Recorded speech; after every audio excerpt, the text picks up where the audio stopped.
Herkese merhabalar. Bu defaki videomuzda yeni doğanlar için bir şeyler yapmak istedim. Daha doğrusu ikiz yeğenlerim olacağı için bana birazcık bahane olmuş oldu. Bu modeli ben internette görmüştüm fakat hiçbir yerde yapılışını bulamamıştım bu tulumun. O yüzden kendim çıkarttım modelini ve sizlerle de paylaşmak istedim. Daha sonra dedim ki bu neden takım olmasın? Şöyle bonesini ve yeni doğan için papalarını yaptık. Ayakkabılarını yaptık. Şimdi önce bu videomuzda tulumdan bahsetmek istiyorum.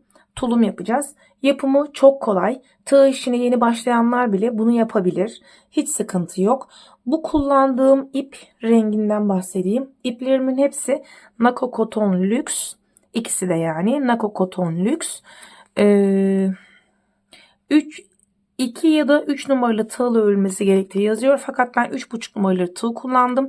Siz de elinizin ayarına göre tığ numarasını seçebilirsiniz. Yani tığ numarasını seçebilirsiniz derken zincir çekerken ipin sıyrılmaması, ipin ayrılmaması ya da takılmaması, çok sıkı kazık gibi olmaması ya da çok gevşek olmaması.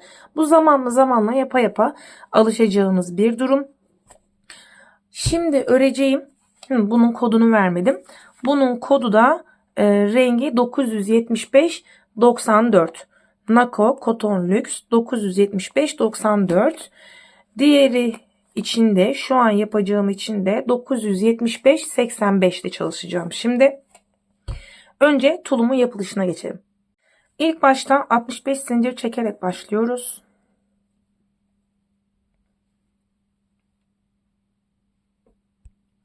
Zincir çekmeyi hiç bilmeyenler için de şöyle anlatabilirim. Tığımızın bu kanca kısmını şu şekilde tutuyoruz. Yukarı doğru, yani size bakacak şekilde tutuyoruz.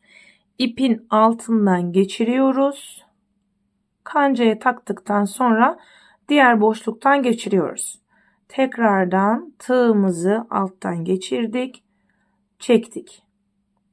Tığımızı alttan geçirdik, çektik.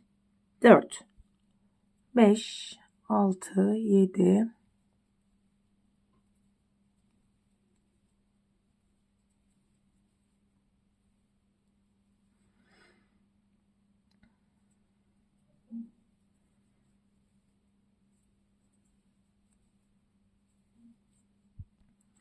65 zincirimizi çektikten sonra döndürüyoruz zincirimizi. Zincirimizin şuralarında tepecikler var. Gördüğünüz gibi. Tığımı bir kere doluyorum. 1, 2, 3. Şimdi zincirimiz şöyle. Normalde çektiğimiz zincir. Zinciri çeviriyoruz. 1, 2, 3. Üçüncü tepeciğin içinden geçiriyoruz. Ve bir yalancı trabzan yapıyoruz. Sonra bir zincir çekiyoruz. Yine tığımızı doladık.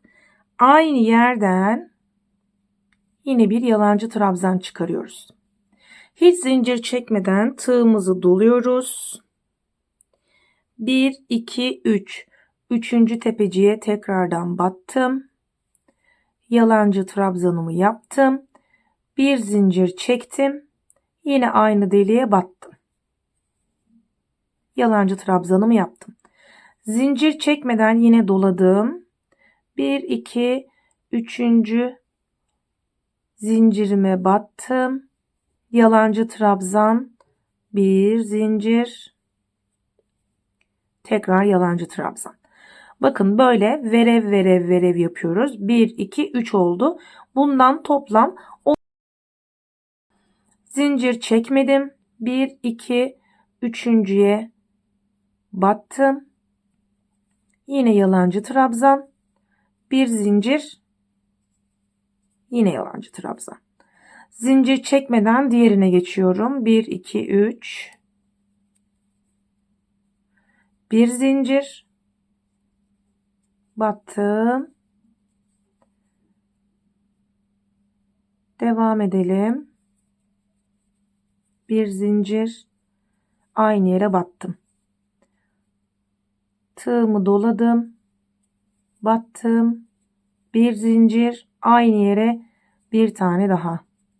Tığımı doladım. Battım. Batamadım. Yalancı trabzanımı yaptım. Bir zincir aynı yere tekrardan doladım.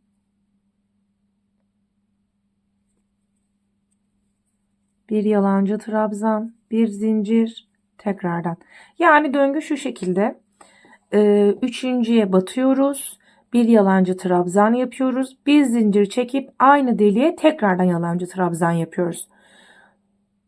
Hiç zincir çekmeden tekrardan üçüncüye batıyoruz. Bu şekilde 10 sonuna geldim zaten.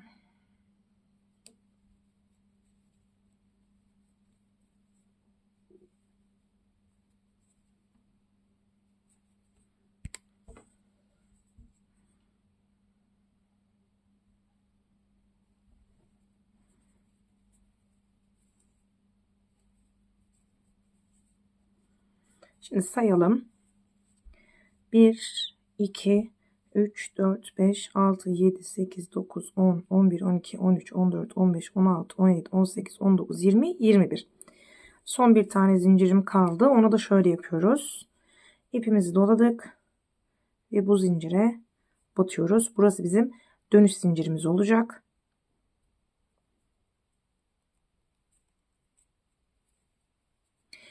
Şimdi 2 zincir çektim, döndüm. Bakın şurada boşluklar var. Gördünüz mü? Bu yaptığımız V'lerin ortalarında boşluklar var. Şimdi ipimi doladım. Bu boşluğa batıyorum. Bir tane ikili trabzan yaptım. Bir zincir çektim. İpimi doladım. Aynı boşluğa tekrar ikili trabzan yapıyorum. Hiç zincir çekmeden diğer boşluğuma geçiyorum. Yine ikili trabzan, bir zincir, yine aynı boşluğa ikili trabzan. Hiç zincir çekmiyorum. Bir sonraki boşluğa battım. Bir tane ikili trabzan, bir zincir, bir ikili trabzan daha aynı deliğe. İpimi doladım. Bir sonrakine battım. Bir ikili trabzan, bir zincir, aynı boşluğa yine bu şekilde. Şimdi devam ediyoruz. Sıra sonuna kadar bu şekilde devam edeceğiz.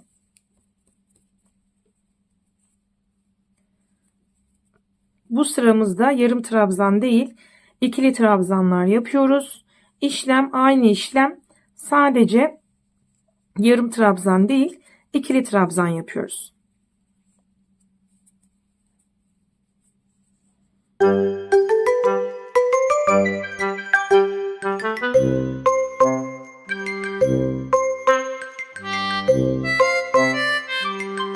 Arkadan başlamalı bir model. Biz şu anda şu kısmını oluşturuyoruz. Şu sıradayız. İkinci sıradayız şu anda.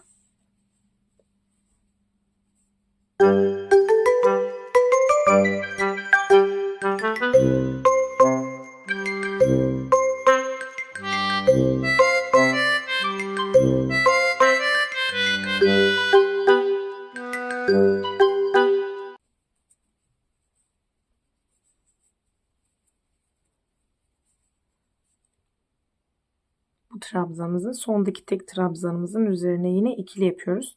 Şimdi 2 zincir çektik, döndük. Şimdi 3. sıramızdayız.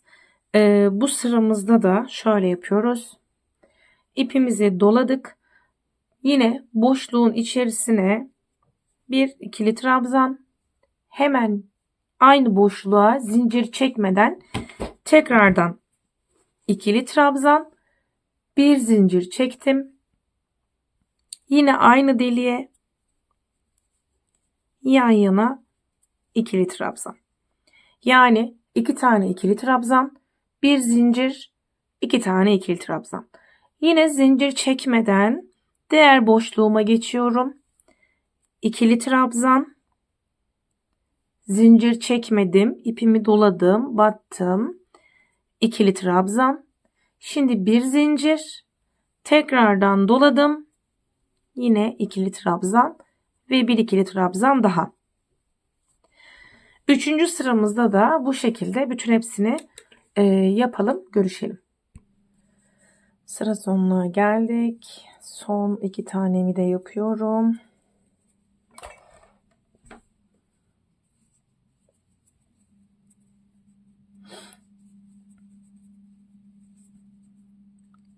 Sonuncu.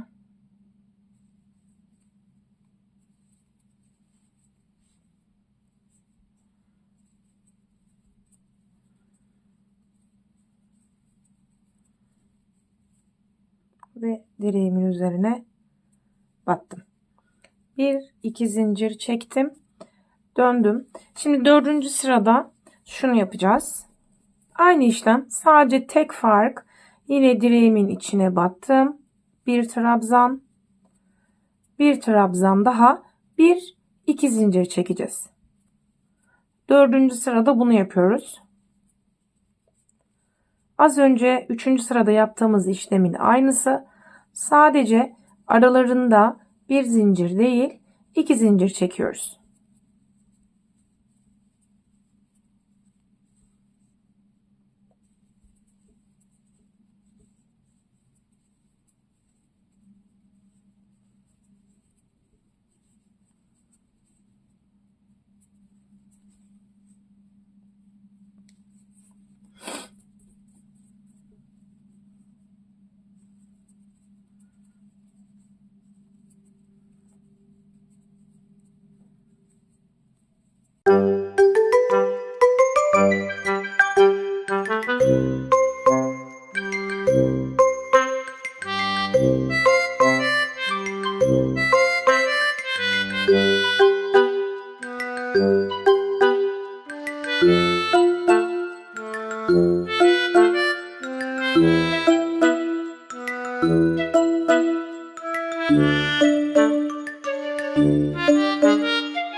Ve sonuncu.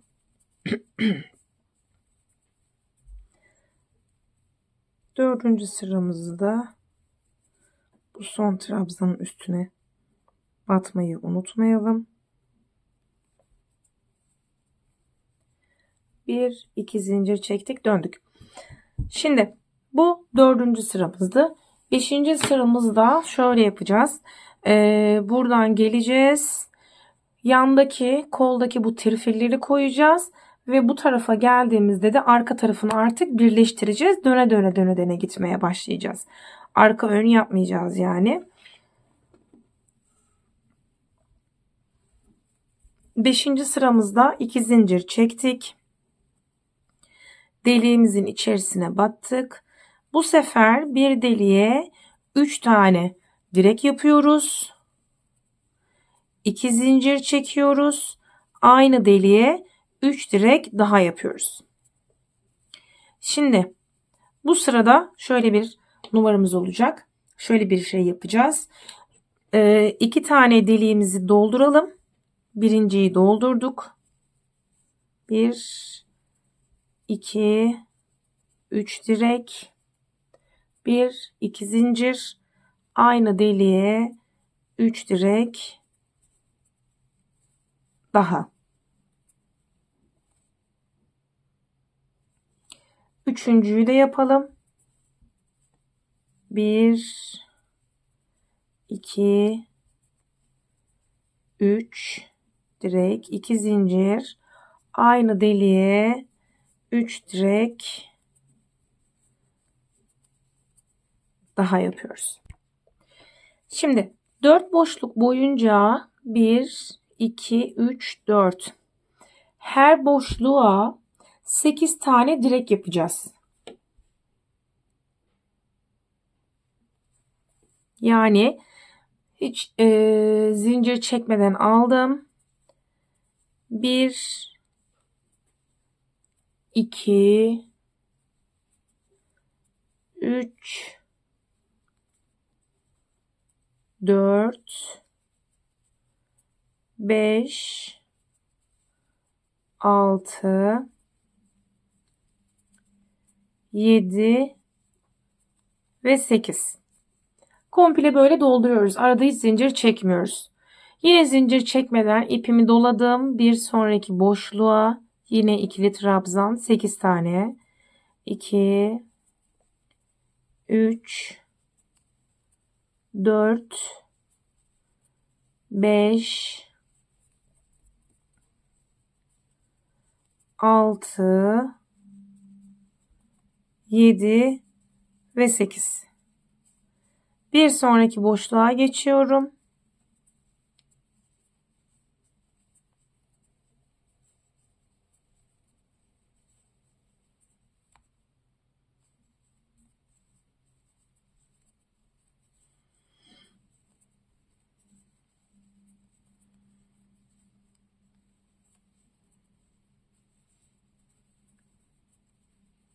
Ve burada sonuncuyu da dolduruyorum.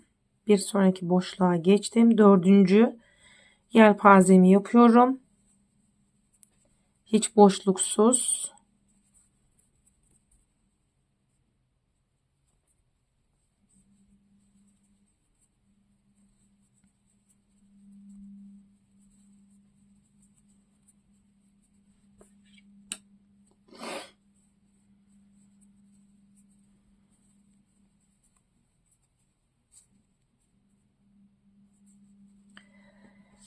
Şimdi biz şuralarını yaptık. 1, 2, 3, 4 taneyi yaptık. Şimdi 1, 2, 3, 4, 5, 6, 7 yelpaze. Normal diğer yaptığımız gibi yapıyoruz. Yani şöyle ip almadan doluyoruz. Sadece 3 tane ikili trabzan, 2 zincir, aynı deliğe 3 tane ikili trabzan şeklinde ilerliyoruz. 7 tane yapalım. 1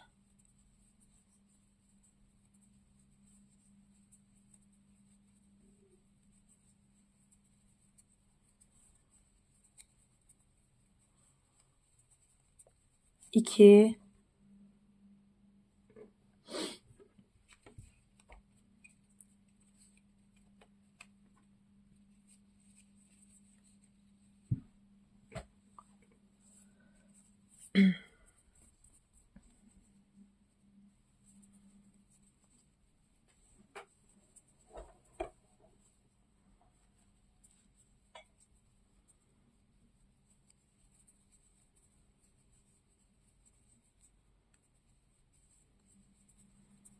3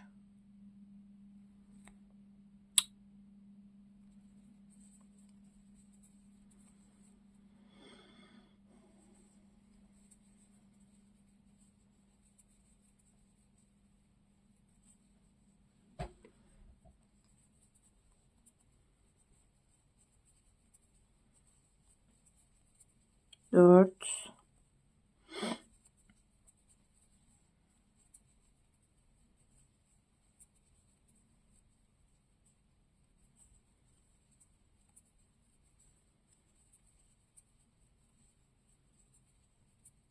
5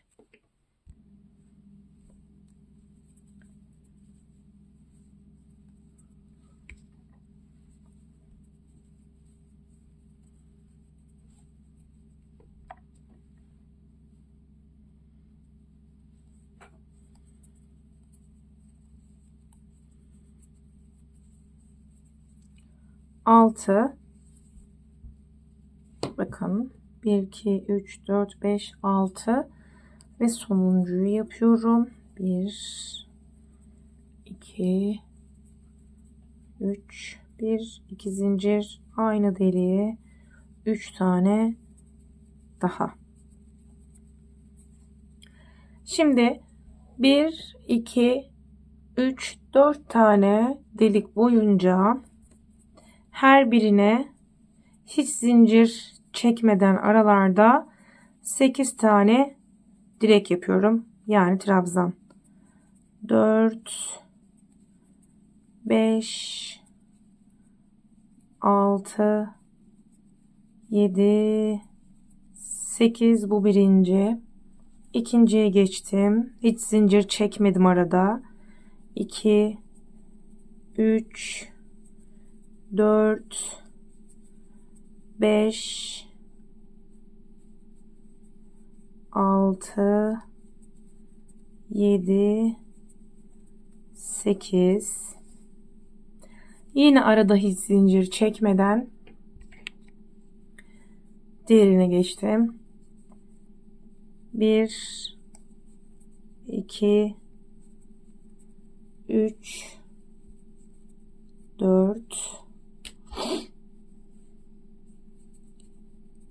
5 6 7 8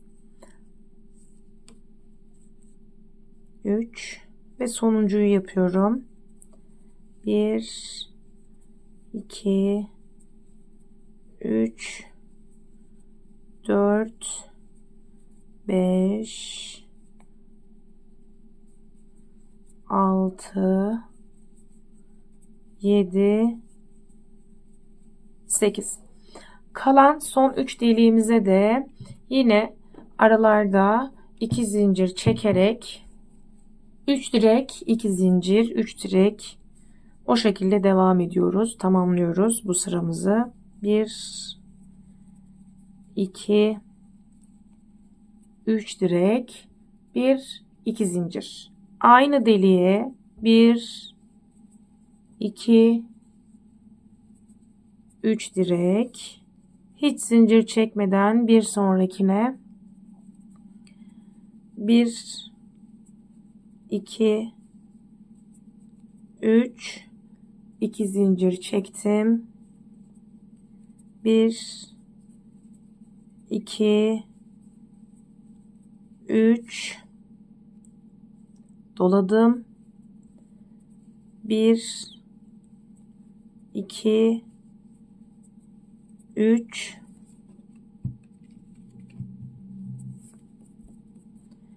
2 zincir çektim.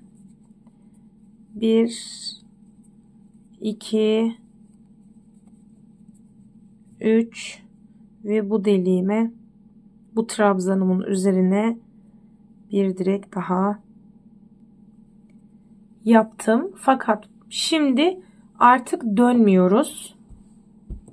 Şu şekilde yakamız. Arada 2 zincir çekiyoruz. Geliyoruz. Bu çektiğimiz 3 tanenin şu trabzanımızın hani bir tane çektiğimiz fazladan trabzanımız vardı ya, onun üstüne batıyorum ve ilmek kaydırıyorum. Daha sonra ilmek kaydıra kaydıra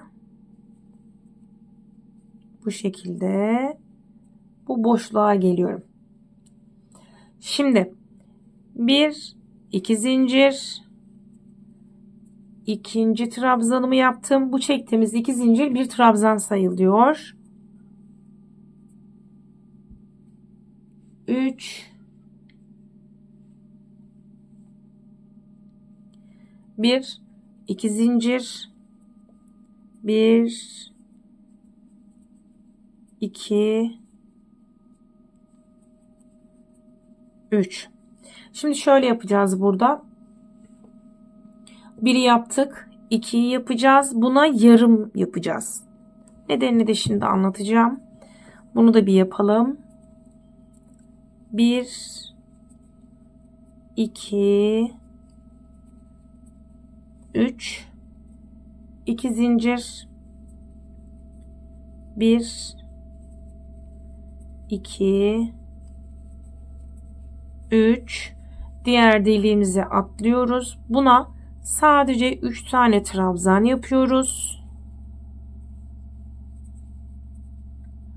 Sonra 2 zincir çekiyoruz. Bu 4 tane yapmıştık, doldurmuştuk. Bunlar kol olacak. şu şekilde düşünün. Şöyle. O yüzden bu 4 tane yaptığımız yelpazeyi atlayıp 2 zincir çektikten sonra hemen şuradaki ilk tepe noktasına batıyoruz.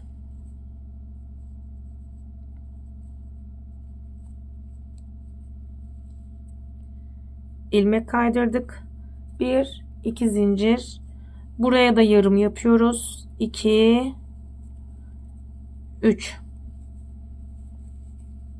Burası koltuk altımız olacak.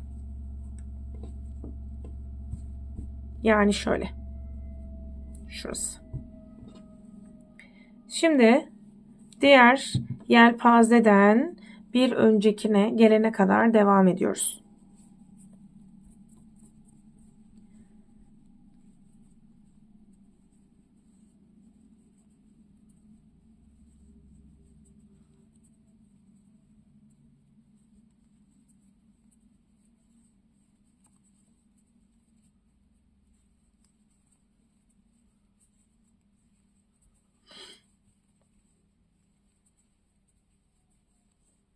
Yarımdan sonra bir yaptık. 2 yapıyoruz.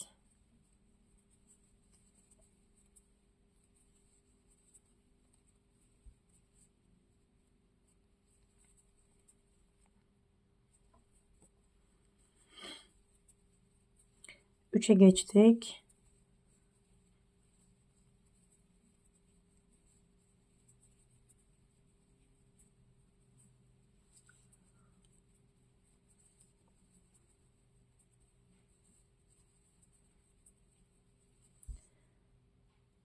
Dördüncü.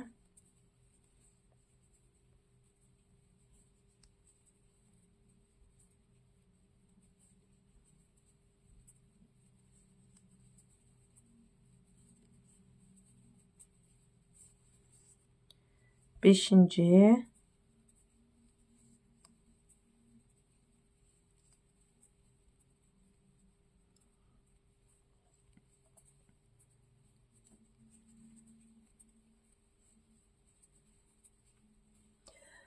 Geldik. Altıncıya yarım yapıyoruz. Sadece 3 tane yapıyoruz.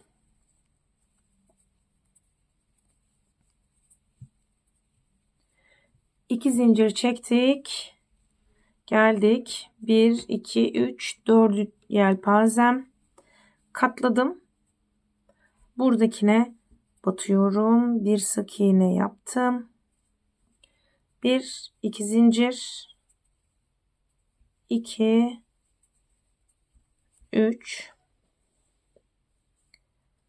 Devam ediyoruz. Şimdi bundan sonra artık döne döne döne döne aşağı kadar ineceğiz.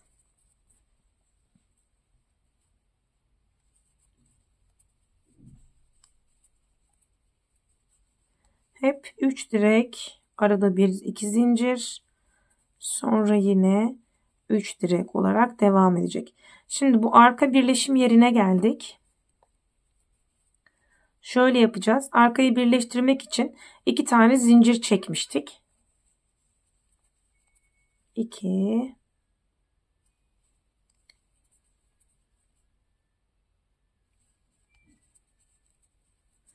arkayı birleştirmek için 2 tane zincir çekmiştik.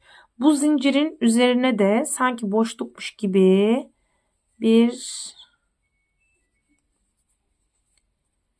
2, 3, 1, 2, 1, 2, 3. Şuraya geldik. İpimizi doladık. Buradan devam ediyoruz. Altta koltuk altı birleştirmelerinde de aynı şeyi yapacağız. 2 zincir çektiğimiz yerlere bir yelpaze daha koyacağız. Delikli yelpaze diyeyim. Adını bilmiyorum. Ben öyle diyeyim. Delikli yelpaze diyeyim. 1, 2, 3, 1, 2, bir direk, 2 direk, 3 direk ve bakın burası yarım çektiğimiz yerler. Biz şu 2 zincir çektiğimiz yere yapıyoruz bir tane delikli yelpaze. 1 2 3 2 zincir 1 2 3 doladım. Bu yarımlarla bir işimiz yok. Direkt üzerindeki yan tarafındaki delikli yelpazenin tepe nokta boşluğuna batıyoruz.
Yine geldik koltuk altına. Buradaki yarım yaptığımızı hiç dikkate almıyoruz. Direkt boşluğa bir yelpaze oluşturuyoruz.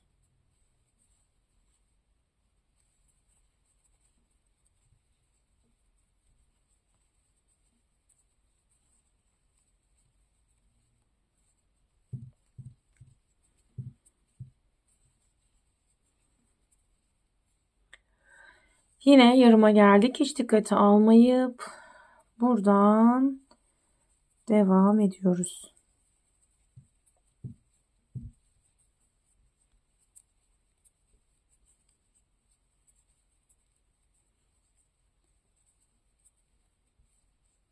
Yani buralarda pek bir numara yok. Sadece trabzan zinciri olduğu için bu kadar hızlı gidiyorum. Başta anlattığımı düşünüyorum. 2 1 2 3 Burası yaka birleştirme yerimizde. Buraya da yapıyoruz yine. Artık zaten tepe noktaları belli.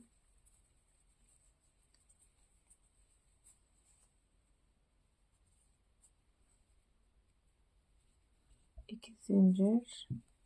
1 2 3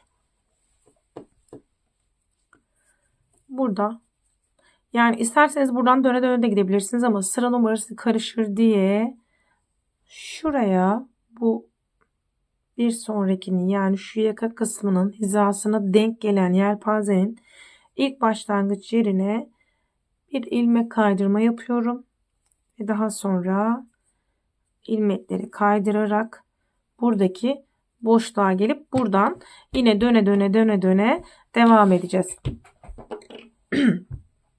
Bu kısmı oluştu. Buraları kol oyuntularımız. Şimdi buradan artık alt kısma doğru geleceğiz. Şu koltuk altı birleştirmesini sayarsak şuradan 1, 2, 3, 4, 5, 6 sıra yapalım. Ondan sonra görüşelim. Evet, şimdi tamamladık ve ipimizi koparttık. Şu ense kısmına birleşme yerinden bakarsanız 1, 2, 3, 4, 5, 6, 7. 7 motif yapmışız. Yan koltuk altı bölümünden bakarsanız da 1, 2, 3, 4, 5, 6 motif yapmışız. Şimdi ön tarafta 1, 2, 3, 4, 5, 6 motif. Arka tarafımızda da 1, 2, 3, 4, 5, 6 motifimiz var. Şimdi alt kısmını oluşturacağız bunun. Aşağı doğru yavaş yavaş ineceğiz. 1, 2, 3, 4, 5, 6. bu. Şöyle yapıyoruz. Buraya 1, 2, 3 zincir, 2 zincir çektim. Buraya örneğimizin yarısından yapıyoruz. Yani 3 tane. Sonra buraya devam ediyoruz. Yani 6 motifimiz var. 4 motif. Sonra 2 motife inecek kadar devam edeceğiz. 3, 1, 2. Yine devam ediyoruz.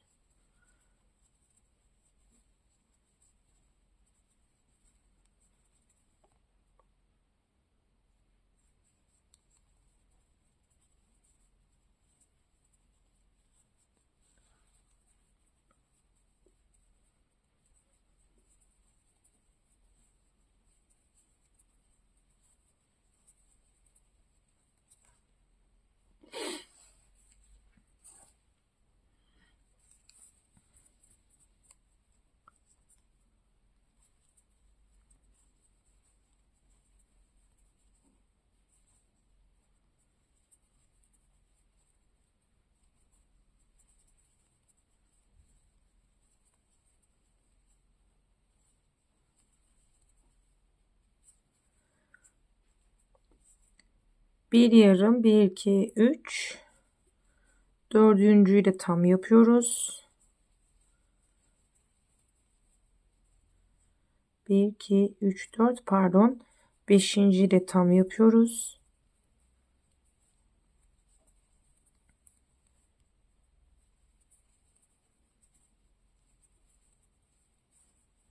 Altıncıyı yine 3 tane direk yapıyoruz.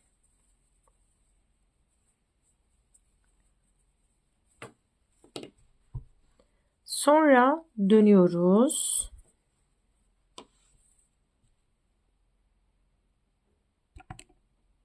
Pardon. Şimdi arkasını döndürdük. Şurası değil, şuradayız. Şu tepe noktasına kadar ilmek kaydırarak geleceğiz. Sonra buraya da yarım yapacağız.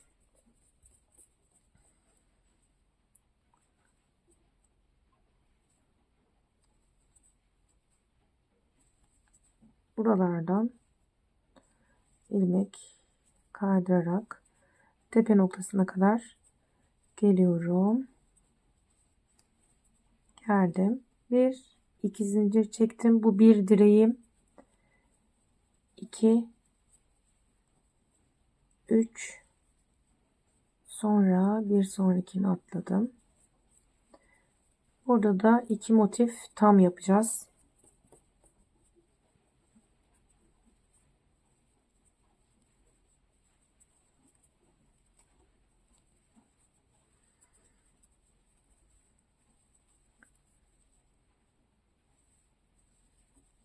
İkinci tam motifime geçtim.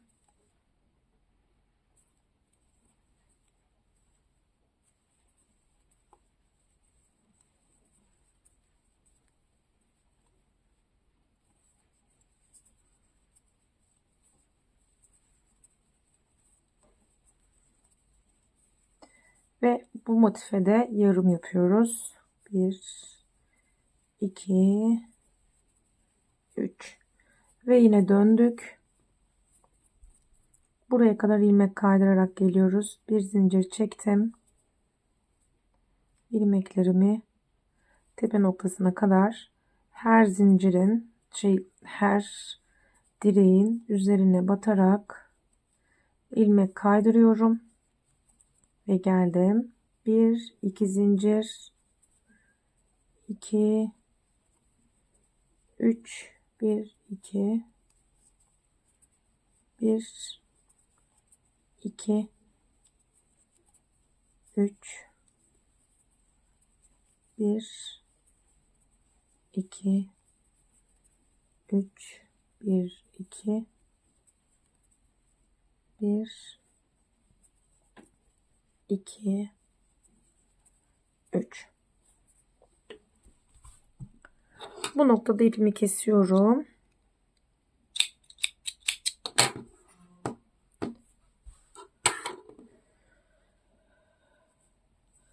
Bu şekilde belevine geldi.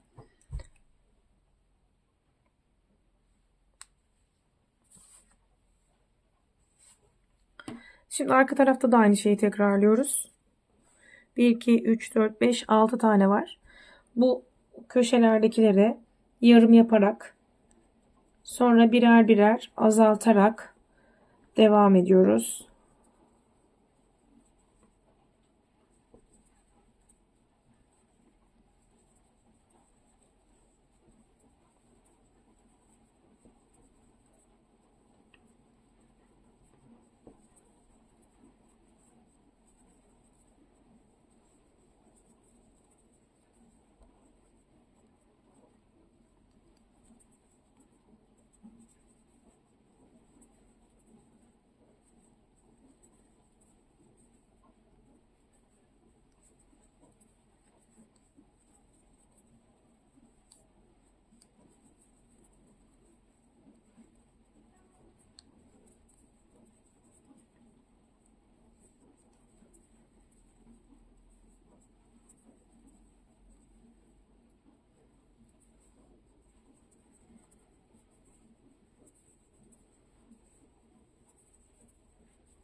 Sonuncusuna yarım yapıyoruz.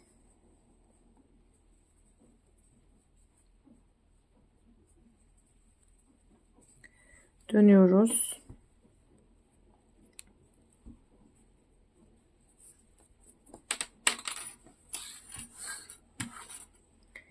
Bir zincir çekip tepe noktasına kadar kaydırıyorum.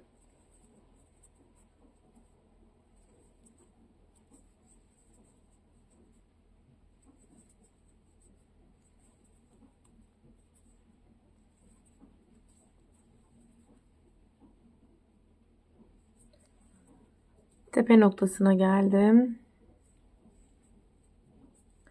Buraya yarım yapıyorum yine.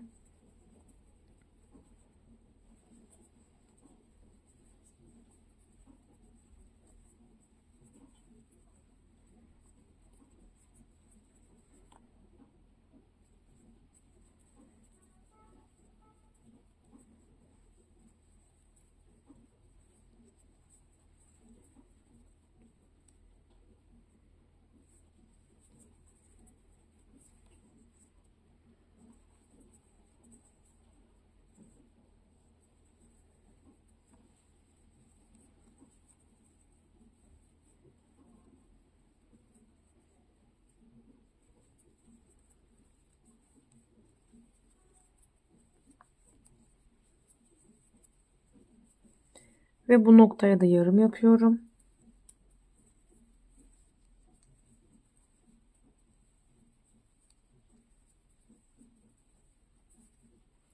Döndüm. Bir zincir çektim. Tepe noktasına kadar yine kaydırıyorum.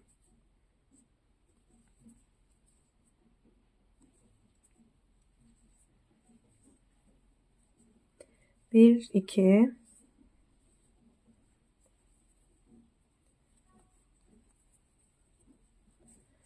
burası artık 2 1 2 burayı tam yapıyoruz.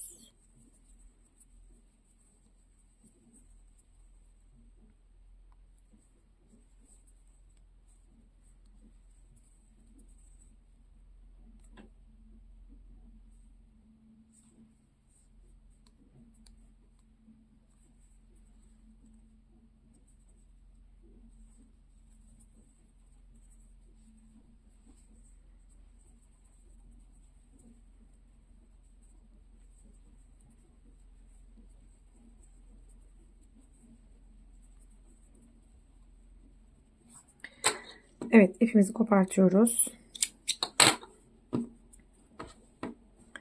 Şimdi burası da tamam. Şimdi şu trifillerimizi yapacağız. Şunları yapacağız. Yelpazelerimizi yapacağız.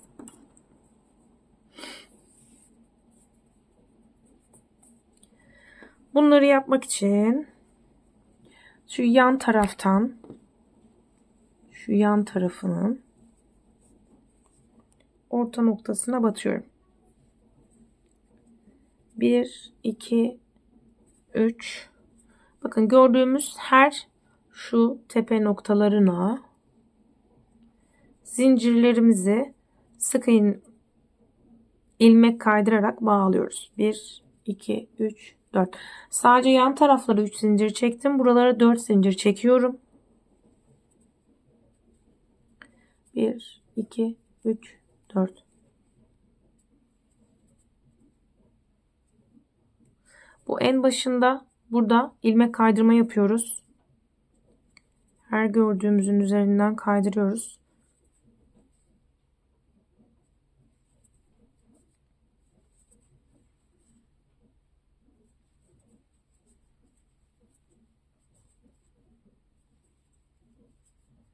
Zaten ilmek kaydıracağımız noktalar belli. Yaptığımız direklerin üzerlerine ilmek kaydırma yapıyoruz. Buradaki ipler dert etmeyin. Birazdan onları zaten saklayacağız. Dolguları yaparken aralarında kaybolacak onlar. Buraya da yaptım. 1 2 3 4 zincir. Bu tepe noktasına ilmek kaydırdım. 1 2 3 4 zincir. Bu tepe noktasına ilmek kaydırdım. 1 2 3 zincir yan tarafa geldim. 1 2 3 zincir yan taraftan tepe noktasına 1 2 3 4 zincir bu tepe noktasına 1 2 3 4 zincir bu tepe noktasına. Sonra burada ilmek kaydırıyoruz. Burası ilik ve düğmemizin olduğu yer olacak.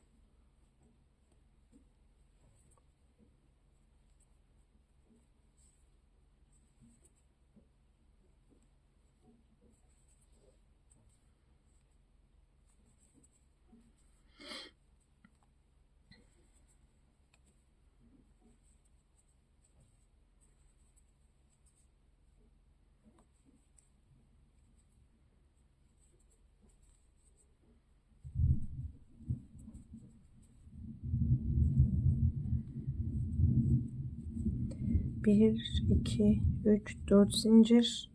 Şimdi aşağı iniyoruz artık. Kaydırdım. 1, 2, 3, 4 zincir. Kaydırdık. Ve köşeye geldik. 1, 2, 3 zincir. Ve buraya kaydırdım. Şimdi ilmeğimi doladım. Buraya 1, 2, 3, 4 tane ikili trabzan yaptım. 3 zincir çektiğim yerlere 4 tane yapacağım. Diğer tarafları 8 tane. 2, 3, 4. Diğer taraflar dediğim şunlar. Zincir çekerek oluşturduğumuz şu boşluklar. Bunların aralarına yapacağız. 2, 3, 4, 5, 6, 7, 8. Şu daha önce battığım yere yine batıyorum. İlmek kaydırıyorum. Bir sonraki boşluğa direkt trabzan yaparak başlıyorum. 1, 2, 3, 4, 5, 6, 7, 8. Şuraya batıyorum. İlmeğimi kaydırdım.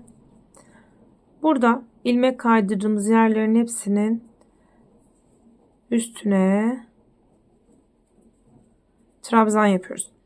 Arka tarafta boşluk bırakmayacağız. Çünkü arka tarafa düğme dikilecek. Ama ön tarafta ilk yapacağız.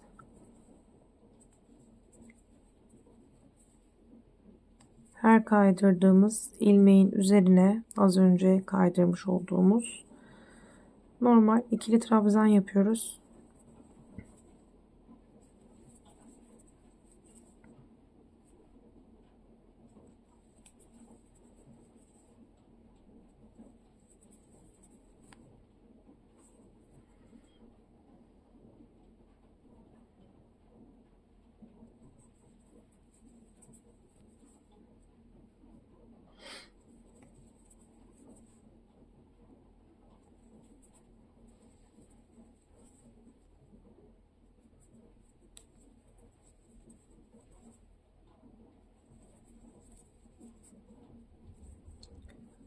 Ve şuraya yan boşluğa ilmeği kaydırdık.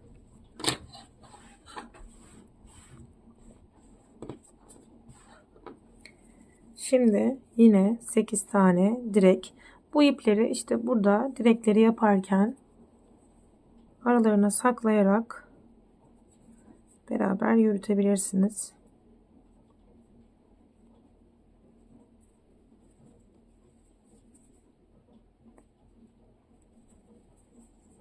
İki, 3,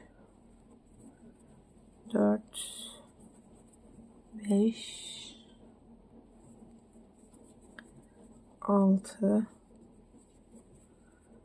7, 8 geldik ve ilmeği kaydırdık. 2, 3, 4, 5, 6, 7, 8 ilmek kaydırdık. Burada 2 tane üçüm var yan yana. Bir tanesinin içine 4, 2, 3, 4. Şuraya geliyorum, yine ilmek kaydırıyorum. Buraya geliyorum, yine 4. 2, 3, 4. ilmek kaydırdım. Şu tepeye gelene kadar yapayım, görüşelim. Şimdi burada yine daha önce kaydırma yaptıklarımızın tepelerine batıyoruz. 2, 3, dördüncüye battım. Bir zincir çekiyorum. Sonra devam ediyorum. 1, 2, 3, 4. Bakın şurada şu zincir çektiğimiz yerde ilik açmış olduk. Yine 1, 2, 3, 4, bir zincir çektim. 1, 2, 3 4 boşluğa battım. Şimdi yine buraya 8 tane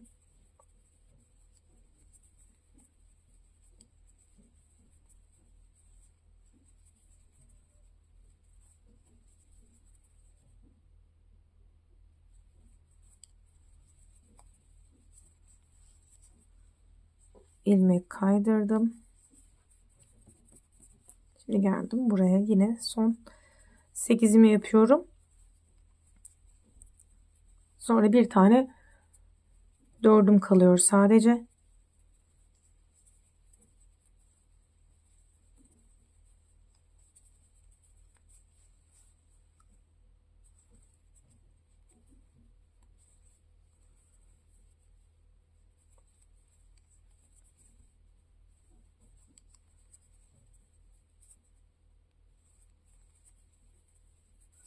Dördümü de yaptım. İlmeğimi kaydırdım.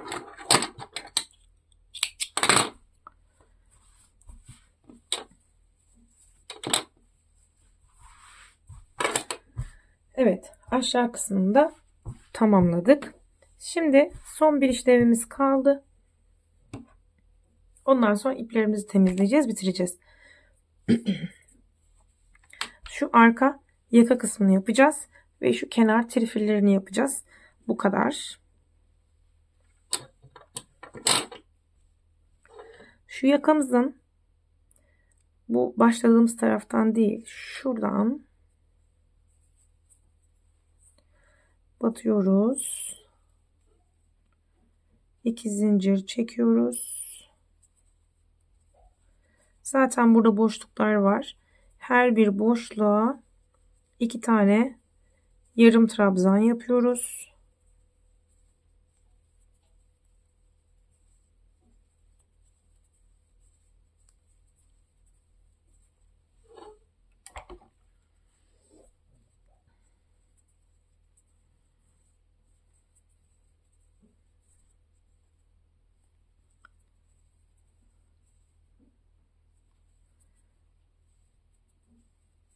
İki tane yaptıktan sonra bir zincir çektik. Döndük. Şimdi burada şunu yapıyoruz. Buraya ilk bir sık iğne battık. Sonra şu boşluğa bir iki sık iğne ve yaptığımız yere bir ilmek kaydırıyoruz. 1 2 3 zincir çektik. Çektiğimiz 3 zincirin en dibindekine batıp ilmek kaydırıyoruz. Diğer boşluğa bir iki sık iğne, şu küçük ilmek almıştık daha önce, oradan oraya kaydırdık. 1 2 3 zincir, zincirin en altına, dibine batıyoruz. İlmek kaydırıyoruz ve boşluğa battık. 1 2 sık iğne. Bunlar bizim trifillerimiz olacak işte.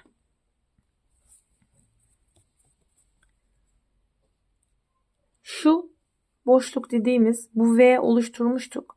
Onların buradaki zincirin diğer tarafı. 1 2 3 zincir ve yine dibine batıyorum.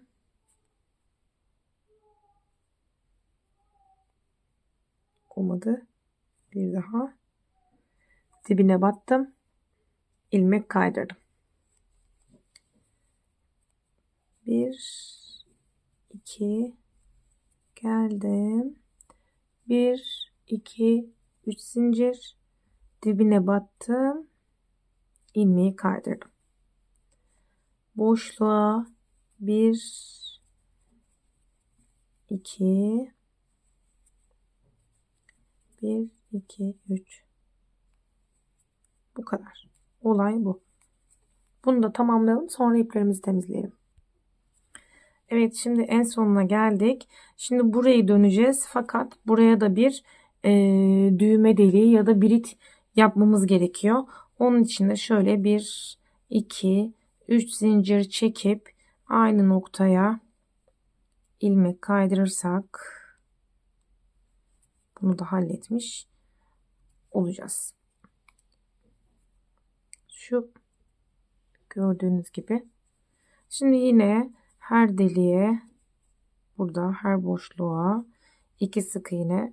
İşte bunlar bizim o birer tane en sonda, pardon, sık iğne değil, ilmek kaydırdıktan sonra trabzan yapacaktık.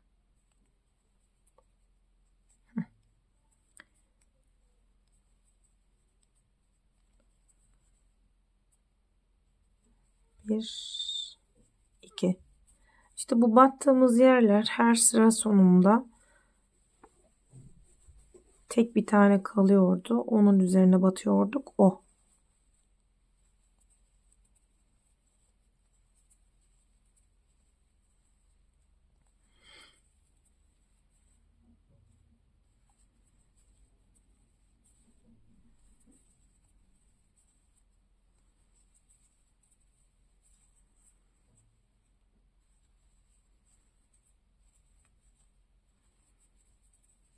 İşte bu kadar. Buraya bir tane daha yapayım.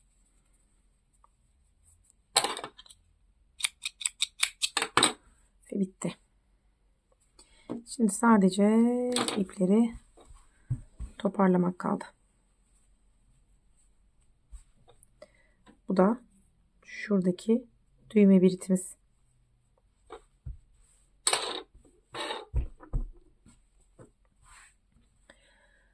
Ben ipleri toparlarken şöyle yapıyorum. Bir saniye. Bir iğne yardımıyla. Şunu zaten içeri almıştık. Şunu kesebilirim. Şunu da içeriden yürütmüştük.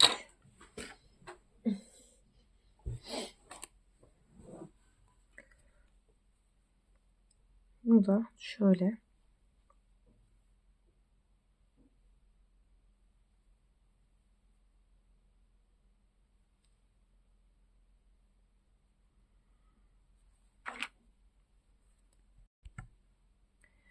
İğnemizi geçirdikten sonra şuralardan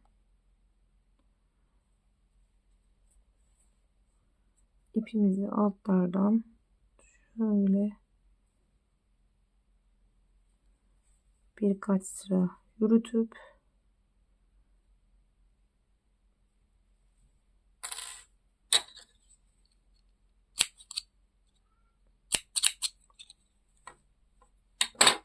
işte böyle.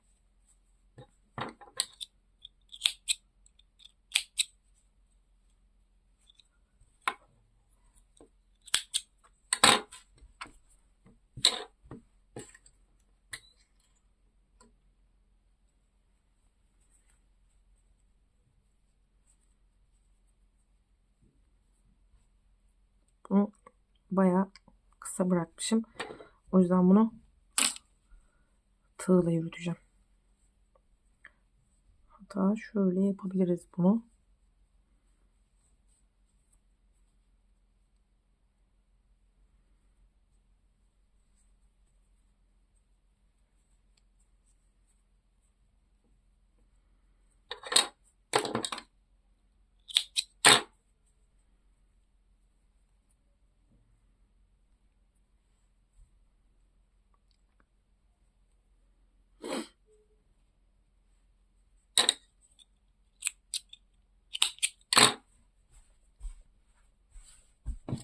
Sadece düğmeleri kaldı.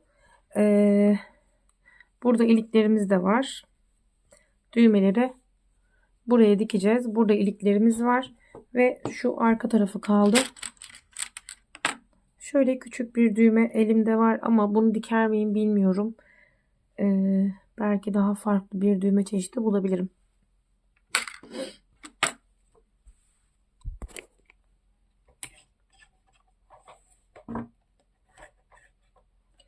İşte bebek tuluğumuz, yeni doğan bebek tuluğumuz bu kadar kolay. Eğer ki biraz daha büyük isterseniz sayılarda oynama yaparak büyütebilirsiniz. Bu güzel tulumun yapımı bu kadar basit. Bir sonraki videoda başlık yapımını anlatacağım. Bir sonraki videoda görüşmek üzere. Beni beğenmeyi ve takip etmeyi unutmayın. Yorum da yaparsanız çok mutlu olurum. Hoşça kalın.